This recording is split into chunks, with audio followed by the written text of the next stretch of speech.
One of the other things we're going to write about is supply and demand. Did you address what you're seeing there or what you expect for 2024? Yeah, without a doubt. We don't see much of a drop-off in demand. And candidly, it's a lot of business travel that is now normalizing, but group travel is really starting to move that. Interesting that the latest STAR data that we've seen, you'll see that our increases are on the Tuesday, Wednesday, Thursdays of the week. Well, you don't increase midweek without it being literally group and business travel. Right. So that's very encouraging for us, and all those markers are moving the right direction. American Express just released their global business travel forecast for next year. They're showing double-digit rate increases in most of the major metro areas, being led by the Chicagos and the Bostons of the world. Boston's been on fire when you look at it from a rate perspective and occupancy perspective. So we're starting to see a lot of demand in the major metro areas. And that's the only place we were light in our recovery. So that's, to me, very, very encouraging across the board. Because as those areas tighten up, our second-tier cities will get even busier than they are today. There are challenges, but from a forecast on the demand side, I think it is fantastic. We're well behind the supply curve of what we would normally have in an upcycle, and I don't see that changing in the current rate and borrowing environment we're seeing. It's not the easiest thing to get money to build a project at the moment, or you'd wait because I think there's a great anticipation that rates will start to come back. Interest rates will come down later in the year. Yeah, at some point. Yeah. So what are the second tier cities that will be seeing increases? Yeah, there's quite a few, and it's probably not a surprise that you've seen the St. Louis and the Louisvilles of the world and the Oklahoma cities really start to explode. But if you look at what continues to pop up on the radar, Raleigh, that Raleigh area is on fire right now. And I actually mentioned this recently that I think Raleigh to me is Nashville 12 to 15 years ago. They're about to expand their center. They're going to have a new anchor hotel that's going to be on there. They have new luxury product coming in. They've really worked on the downtown experience. Those type of second tier cities, I think, are just ready to explode. And it's fun because we're getting knocks on the door about what these could be. And our second tier cities are already doing well.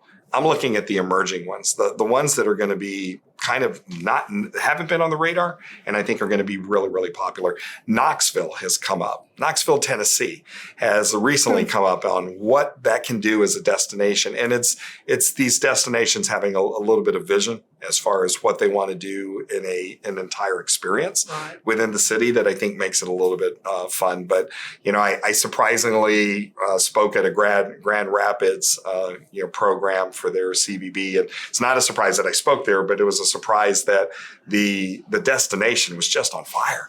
Wow. And it's this really small community that you really don't know much about. And I didn't know much about. And I learned this is a place I would come back to.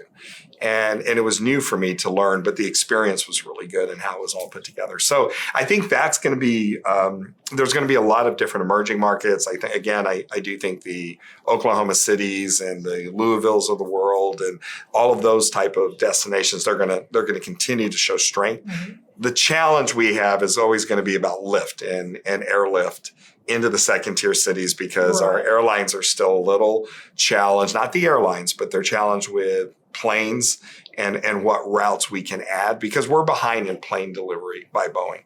That's really what's dragging the airline industry back right now. That and trained FAA actually employees and we don't want pilots. Yeah, well, the pilots have actually resolved itself, and they have a great pipeline. The biggest issue this past summer, like when you saw flights that were coming back, those flights were actually being pulled because we don't have enough FAA people and trained, fully trained. Now, and by the way, we don't want a partially trained air traffic controller in a booth. That was the challenge. So, like when you saw the flight issues we had in New York.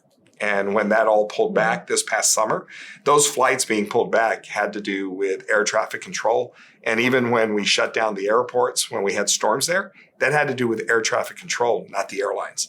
And that usually you have enough air traffic controllers that with a storm, you still have enough talented people to be able to move the flights around. Will, With these storms, we didn't. will that resolve itself in 2024? It not in 2024, but it's getting better every month. That's the way I would look at it. It's not going to fully resolve itself, but there is an emphasis and candidly some good work by the U.S. Travel Association. There is an FAA reauthorization bill that just went through. That was an important one because it provided funding around literally modernizing that area and personnel and training, which is very, very necessary for us. Well, this has been just great, and it's just a little taste of what folks will be seeing and reading in the coming year. Yeah. And I'm looking forward to a great 2024. Yeah, me too. Like I'm overly bullish, and not in a Pollyanna way. I think we'd be remiss if we didn't mention there's challenges around the world. The geopolitical situations around the world do concern me, but we don't know what that means and what that looks like until we emerge with some resolution in either one of the wars that are currently being faced, around the world, and what that means to Chinese policy, trade partners, alliances. All of that's going to have to settle at some point to know exactly what it means. And I think anybody guessing right now would be that guessing. Just a guess. It is. And that's the only piece that, I talk about being bullish. The caveat is everything staying status quo. Some things going even a little bit crazier around the world could change all of that. Right. But thank you for the conversation. I really enjoyed it. Thank you.